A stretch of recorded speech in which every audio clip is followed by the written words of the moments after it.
আজকে আমি একটা নতুন রেসিপি নিয়ে চলে আসলাম বন্ধুরা। আর এই রেসিপিটা খেতে কিন্তু দুর্দান্ত লাগে। আর এক রেসিপিতে দু স্বাদ পাওয়া যাবে। আমি কিভাবে তৈরি করছি দেখতে থাকো। আসসালামু আলাইকুম। এখানে আমি 4টে আলু নিয়েছি আর 5টে ডিম নিয়েছি। কিভাবে তৈরি করছি রেসিপিটা দেখতে থাকো বন্ধুরা। আলুর খোসাগুলো ছাড়িয়ে নিব।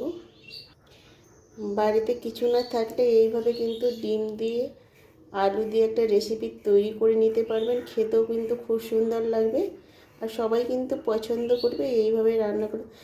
মনে হবে যত খাবেন তত খাওয়ার ইচ্ছা করবে। আমি খোসাটাকে ছাড়িয়ে নিচ্ছি। আলুর খোসাগুলোকে এইভাবে ছাড়িয়ে নেব। আলুর খোসাগুলো ছাড়িয়ে নিলাম। এবার কেটে নিব।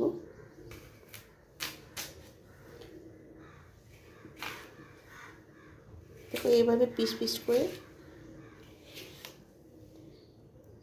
এইভাবে কেটে নেব। দেখো আলুগুলো আমি কেটে নিলাম। এক রেসিপিতে কিন্তু দু স্বাদ পাওয়া যাবে। আর এইভাবে করে দেখবেন বন্ধুরা, বাচ্চারাও কিন্তু পছন্দ করবে। আর ডিম তো বাচ্চারা পছন্দ করে। এই জল বসিয়ে দিয়েছি, এবার আলুটা আমি দিয়ে দেবো। আলুটা সিদ্ধ করে নিতে হবে। আলুটা দেখছি এবার সিদ্ধ হলো কিনা। দেখো সুন্দরভাবে কিন্তু সিদ্ধ হয়ে গেছে। এবার আমি তুলে নিব জল থেকে। জলটাকে ছড়িয়ে নিতে হবে, একটু যেন আলুর গায়ে জল না থাকে। একটা বাটির মধ্যে ঢেলে নিব জলটাকে ঝরিয়ে। এবার ভালোভাবে কিন্তু আমি চটকে নিব। যেভাবে ভর্তা বানাই ওইভাবে কিন্তু বানিয়ে নিতে হবে। আর ডিম পোস্ত অনেকভাবে খেয়েছেন, একবার এইভাবে খেয়ে দেখেন। ডিম পোস্টটা খেতেও দুর্দান্ত লাগে। আর বাচ্চারা তো ডিম মনে করে সম্পূর্ণ খেয়ে নেবে। আর বাচ্চারা যদি ভর্তা পছন্দ না করে এইভাবে বানিয়ে দেবেন, একদম ভর্তার সঙ্গে ডিম পোস্টও খেয়ে নেবে একসঙ্গে। দেখো ভালোভাবে কিন্তু চটকে নেব। আর প্রথম থেকে শেষ পর্যন্ত ভিডিওটা দেখবে বন্ধুরা, একটু লাইক দিয়ে দেখবে। তোমরা কিন্তু লাইক দিতে ভুলে যাও আমার বন্ধুরা, সোনা বন্ধুরা। একটু লাইক দিয়ে তারপরে ভিডিওটা শুরু করবে। আমি প্রত্যেকের ভিডিওতে কিন্তু লাইক দিয়ে তারপরে ভিডিওটা শুরু করি। দানা দানা না থাকে ওইভাবে কিন্তু চটকাতে হবে। দেখো ভালোভাবে কিন্তু চটকানো হয়ে গেছে। এটা আমি পুরোপুরি ঠান্ডা করে নেব। আমি এখানে দুটো পেঁয়াজ নিয়েছি, খোসা ছাড়িয়ে নিয়েছি। এখানে শুকনো লঙ্কা নিয়েছি। আমি পেঁয়াজটাকে কেটে নিব। আর এই রেসিপিটা খেতে কিন্তু আমি খুবই সুন্দর বন্ধুরা, আর খেতেও ভালো লাগে। আর কম সময়ে কিন্তু এই রেসিপিটা তৈরি হয়ে যায় ঝামেলা ছাড়াই। আমি সব রেসিপিগুলো কিন্তু আমি সহজভাবে তৈরি করে দেখাই বন্ধুদের মাঝে, আর যেন সবারও সুবিধা হয় তৈরি করার জন্য। আমি ঝামেলা ছাড়াই কিন্তু রেসিপিগুলো তৈরি করি বন্ধুরা। পেঁয়াজগুলো আমি দেখো কুচি কুচি করে কেটে নিব। তাওয়াটা গ্যাসে চাপিয়ে দিলাম। গরম হয়ে গেছে, আমি তেল দিয়ে দিব। তেলটা গরম হয়ে গেছে, আগে লঙ্কাটি ভেজে নেব। হালকা করে ভেজে নিতে হবে। ভাজা হয়ে গেছে, এবার আমি তুলে নেব। দেখো তেলটাকে ঝরিয়ে তুলে নিতে হবে। লঙ্কাটা তুলে নিলাম। এবার পেঁয়াজটা হালকা করে ভেজে নেব। আমি কিন্তু রেসিপিগুলো সব খুব সহজভাবে দেখাই। আর আমার রেসিপিগুলো কিন্তু যে কেউ তৈরি করে নিতে পারবে সহজভাবে। আমি কিন্তু ঝঞ্ঝট ছাড়াই কিন্তু রেসিপিগুলো তৈরি করে নিই। দেখো একটু ব্রাউন কালার করে নিই। ভাজা হয়ে গেছে, দেখো ব্রাউন কালার হয়ে গেছে। এবার আমি তুলে নেব। একটা প্লেটে তুলে নিচ্ছি।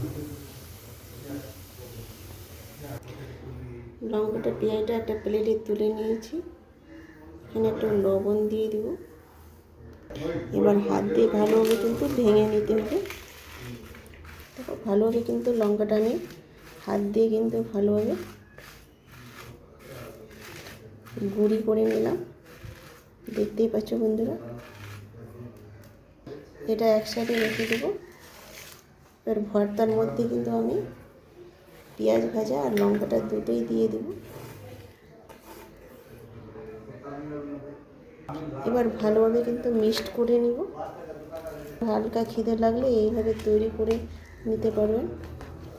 ভালোভাবে কিন্তু মিক্সড করে নেব। হাত দিয়ে কিন্তু আমি মেখে নিলাম ভালোভাবে। এবার আমি গোলা করে নিব। হাতে আমি তেল লাগিয়ে নিয়েছি। এভাবে কিন্তু একটু গোলা করে নিতে হবে। এইভাবে গোলা করে নেব। এইভাবে কিন্তু সবগুলো গোলা করে নেব। যটা ডিম করবে ওইভাবে কিন্তু গোলাটা করবে। আমি 5টা ডিম নিয়েছি, তো 5টা গোলা করব। দেখো 5টা আমি গোলা করে নিয়েছি। এবার হাত দিয়ে কিন্তু এইভাবে একটু করে নেব, সেম বাটির মতো।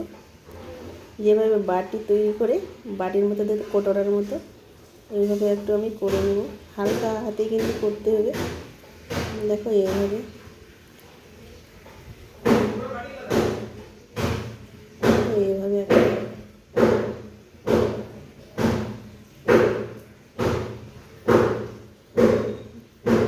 একটু এইভাবে করে নেব। আমি আরেকটা করে দেখাচ্ছি বন্ধুরা। দেখো এইভাবে করলে কিন্তু হয়ে যাবে।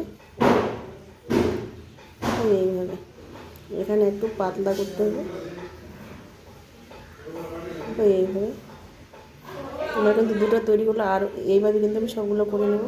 দেখো সবগুলো কিন্তু আমি বাটির মতো করে নিলাম, আর মধ্যে একটু কিন্তু ফাঁকা করে দিলাম। দেখতে পাচ্ছ বন্ধুরা, দেখো মধ্যে আমি ফাঁকা করে দিলাম একটু। যে তাওয়াতে আমি পেঁয়াজ ভাজলাম আর লঙ্কাটা ভাজলাম, ওটাতে আমি কিন্তু চাপিয়ে দিব। দেখো এইভাবে কিন্তু একটু বসিয়ে দিব, এইভাবে শেপ করে। আমি আর একটা দিয়ে দিলাম, আর এইভাবে একটু ছিদ্রটা করে দিতে হবে। দেখো এইভাবে।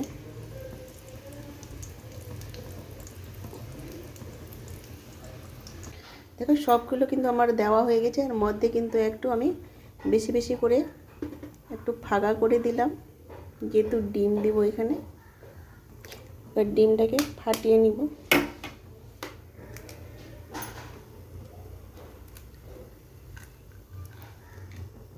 সবগুলো তো ডিমগুলো দিয়ে দিব। সবগুলো ডিম কিন্তু দেওয়া হয়ে গেছে। এবার ঢেকে দিব 2 থেকে 3 মিনিটের জন্য। আমি 3 মিনিট পর ফিরে আসলাম। দেখো আমার কিন্তু হয়ে গেছে ডিম পোস্টটা, আর সুন্দরভাবে কিন্তু হয়েছে। অফ ক্যামেরায় কিন্তু সাইডেরগুলো আমি তুলে নিয়েছি। দেখো ডিমটা কিন্তু আমার পোস্ট করা হয়ে গেছে। অর্ধেক সিদ্ধ করব, সম্পূর্ণ সিদ্ধ করব না। এবার তুলে নিব। দেখো সুন্দরভাবে কিন্তু তুলে নেব, আর সুন্দরভাবে কিন্তু তোলা যাচ্ছে। দারুণ হয়েছে বন্ধুরা। দেখো সবগুলো তুলে নিলাম। দারুণ হয়েছে না বন্ধুরা? দারুণ হয়েছে, আর খেতেও কিন্তু দুর্দান্ত লাগে। এভাবেই করে দেখবেন। এখানে ভিডিওটা শেষ করলাম। আল্লাহ হাফেজ।